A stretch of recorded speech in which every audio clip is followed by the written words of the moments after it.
Okay, back again. Going to do a short tutorial today on just putting together some card buildings. These ones we're looking at today are going to be from Scale Scenes, so available on their website at scalescenes.com. A friend of mine just asked me to put together a short video just with some tips and techniques that are used to put together these card buildings. These buildings from Scale Scenes, I just think they're brilliant. They're very well designed. They've got a great range out there. Simply print them out on your printer at home.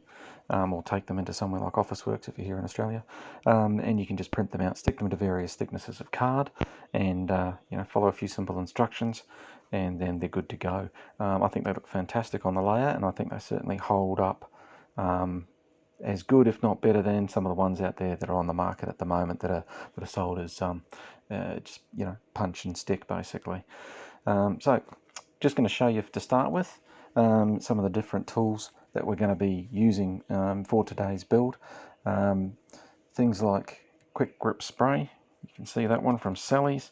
This is what I've tended to find works for me when it comes to sticking the printouts onto the various thicknesses of card that you need. I know in a lot of cases people recommend glue sticks like the one here from Bostik. I haven't had a lot of success with these. I don't know whether it's our heat and humidity over here. I do use them from time to time, but I generally find that the Quick Grip Spray is working a lot better for me. Dries very, very quickly and tacky, and very good for sticking the sheets down. The other big can that we've got here is this product called Crystal Coat. Crystal Coat is just it's a fixative. It's matte finish. Artists use it for fixing pastels, charcoals, pencil drawings, things like that. We're going to use it to coat our sheets first before we start cutting out everything. It just protects the print, particularly protects the print from any moisture that the glues might throw at it as well, so that we don't get any bleeding of the inks. Basically, you can pick that up at a lot of discount stores, a lot of dollar shops. Prices do vary. I've seen it as cheap as about $12, and I've seen it right up to around $25 a can. So don't get ripped off. Shop around for that one. Okay, another one that's not normally recommended for this type of work, but I've found extremely good, is this fabric glue. Now, I picked this one up from Spotlight here in Australia.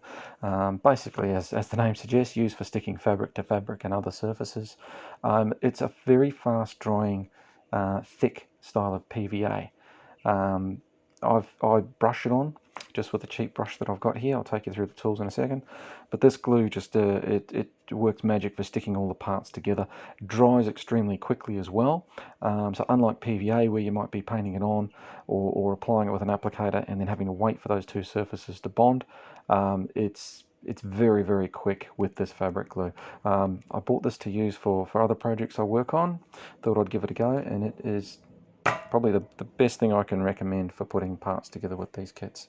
So it's good stuff. Other simple stuff that we've got here, everyone's going to have at home. A good pair of scissors, a couple of different craft knives. The Stanley type knives with the retractable blades that snap off are great because you're going to go through a lot of blades. You're going to constantly be snapping the tips off to give yourself the sharpest knife that you've got. Otherwise you're just going to tear up the paper and tear up the cardboard, because the cardboard surfaces do tend to blunt your equipment really quickly. A good metal rule, again, these are available in the $2 shops. They're that cheap. A little emery board. These ones I use just for taking the little burrs of card off every now and again where you need to. That's not going to be seen.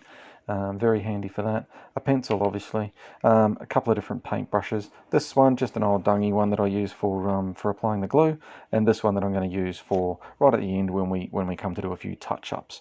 Where we want to hide white edges, that sort of thing. Recommended also, I don't have them handy with me today though, some felt pens, normally just some different colour, browns, blacks, greys, those earthy type tones that you're going to use on your buildings to hide white edges can be good too. Sometimes the inside of door openings and window frames, good just to eliminate the white surfaces there as well. Okay, so those are the materials we're going to use. One last thing I tend to use, if you can see this one, just a a white plastic tray. I use this as my builder's yard. So as I'm cutting out and prepping all my pieces, they're just going to go straight into there, just to keep everything together, so that we don't lose anything. And I tend to keep everything in piles when I cut them out too. So base layers together, cover layers together, so it makes it easy to find things later on. Just a note before we do start doing anything with this kit: instructions. I tend to print them out. You don't need to. You can have them up on your laptop or up on your phone or your iPad, whatever it might be. The one bit of advice I can give you with these though is study these instructions inside out and backwards. Familiarize yourself with all the different part names, because as you go through these instructions, if you're not familiar with what the different pieces are, it can be a bit confusing when you read through the instructions. The instructions are very well laid out, and I've found that the only time that I've ever sort of made mistakes and glued things in the wrong spot or cut things that I maybe shouldn't have cut is when I'm rushing and trying to think ahead. I think I know what's coming up next, and it turns out I've wrapped a chimney that I shouldn't have wrapped yet or something like that. So all I can say is stick to the instructions. They're designed this way for a reason. They are very clear. And like I said, the only time I've ever mucked it up, it's been user error, not the fault of the instructions at all. But certainly familiarise yourself with them. There are different tips and techniques as you go through too, different ways of doing things. It's all outlined on the instructions, but certainly give them a read them through twice, and keep referring back to them as you go through, because things aren't always what they seem as you go through. And normally there is a very good reason for the way that they've been put together like this, the way that John's put them together. He does it for a reason. Like I said, with the chimneys, if you're rushing and you think that this wrap just goes around these base layers of chimneys, and you find out no, that's not the case, something else needs to occur at a later stage. So try not to rush ahead, stick to the instructions, and you really can't go too far wrong. If you do go wrong, it's as simple as printing out a new sheet and attaching it to a new piece of card. No harm, no foul. You're good to go again. Okay. Now, the kit itself, like I said, the one that we're going to be looking at today is going to be the low relief warehouse. Now, I'm not going to build the whole thing because that would be boring and that would take hours just to take you through that. All I'm going to do is, like I've already done, is demonstrate some of the equipment that we're going to use today, some of the tools and materials, and take you through a few of the basics that I've been using while I've been going through with these kits. So with your printouts, I just print mine out at home on my inkjet. I just print them onto normal copy paper. You can print them on a matte photo paper if you want, if that's what you want to do. That's fantastic. I've found that my printer seems to be good enough. I'm getting some really good results out of there. Just for convenience, I do it all at home. I know other people do take it to Officeworks. Here in Australia, that costs about, I think it's 69 cents a sheet to go and get it done. They'll do it for you. Have a good look at your sheets too, as well as your instructions before you start. Simple things like, on this particular printout sheet here, it's telling you that this section here needs to be printed out on stuck to light card, but the rest of the page is going on to medium card. Therefore, if you're in a bit of a hurry and you stick the whole thing down, there's mistake number one. So just have a quick look at the sheets, as well as familiarising yourself with all the different part names.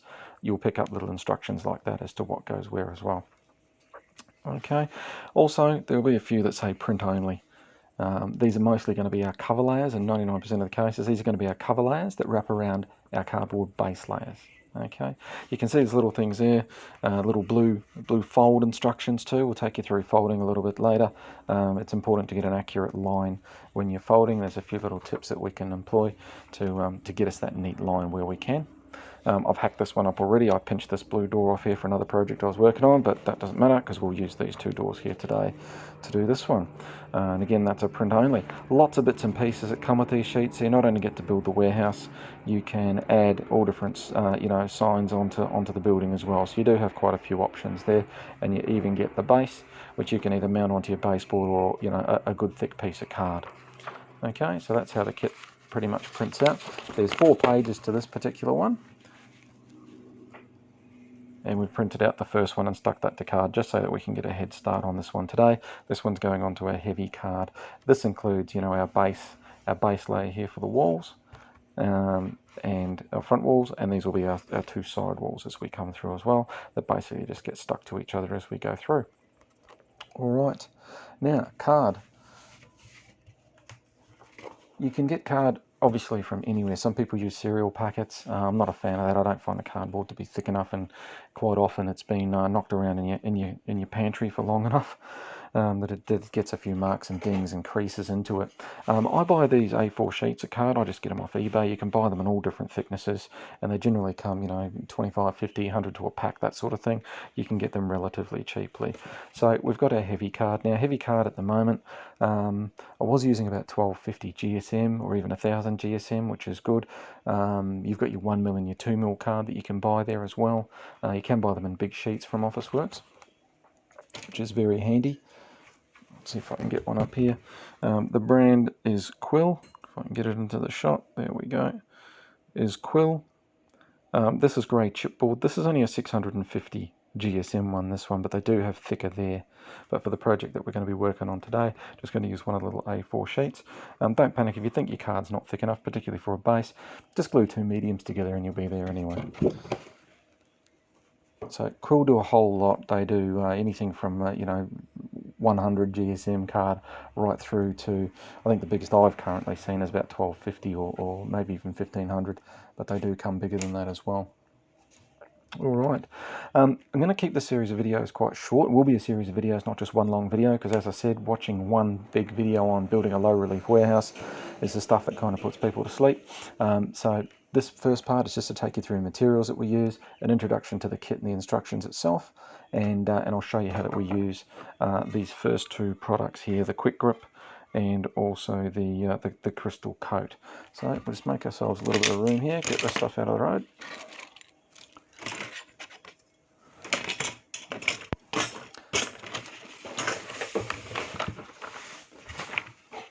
Just prepare our work surface here. We don't want to get spray glue going everywhere. So the first thing we're going to do is cut and glue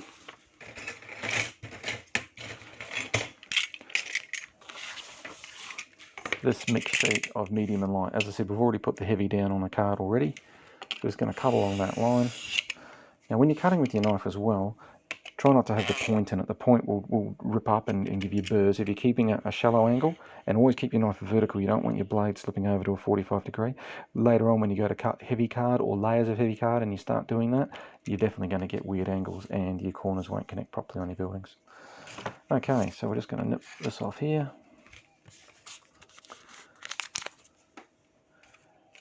And we're going to attach those to the appropriate card. Sorry, I know it's a bit jumpy while I organise things here at the moment.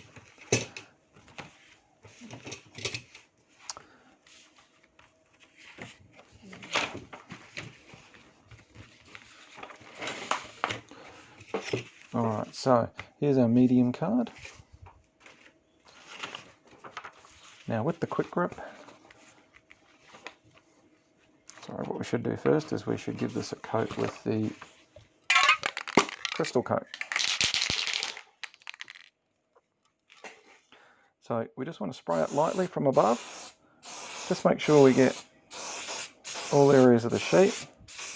We don't want to put it on heavy. Just a couple of light coats of that. We're going to put that aside for now. It'll only take a minute to dry, and that's just going to help protect our inks on the paper.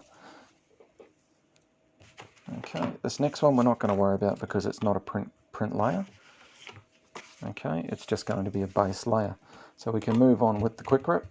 And the same thing, just a couple of light layers is all you need on this stuff. Give it a good shake. Just applying this to a little bit of white card here, a little bit of light card. We're just going to give it a quick coating like this. I always spray the card, never the paper. Okay, just leave it a couple of seconds just to go a little bit tacky. And it will go tacky very, very quickly. When you're placing things down, I generally tend to start at one end and just let it naturally fall. Okay, that way you're not going to get creases. If it's a base layer that you're putting, if it's a cover layer that you're putting on top of a cutout piece already, just make sure you align, 2 corners wherever you can, and same thing, just let it fall naturally, and you'll get a much better alignment than trying to, keep the piece, even and lay it all down at once. Just keep one end down, get that in the right spot, and the rest of it should fall into place. Okay, so you can see it's quite tacky already, but that's going to give you a really good seal, really good adhesion. Okay, actually we'll go on and we'll do our medium one now, because that crystal coat would have done its thing. It would have dried already. So again, this is an A4 piece. This was A4, so we're going to have a little bit of overlap on there, but that's all right. So I'll give this a good coating. We'll make sure we get right into the corner.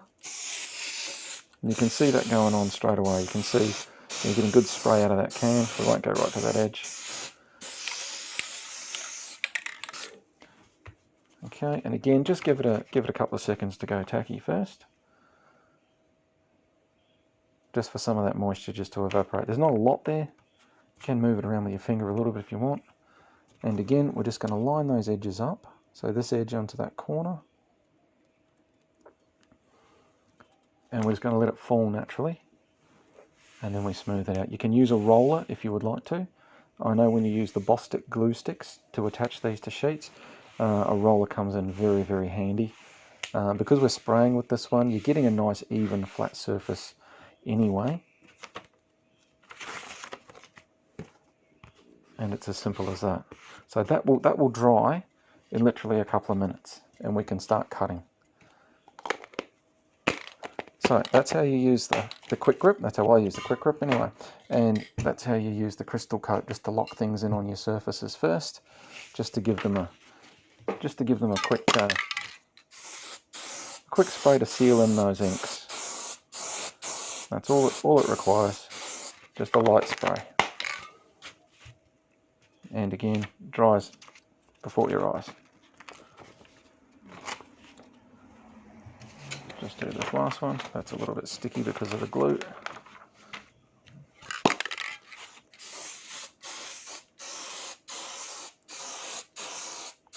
It's not essential to have this either,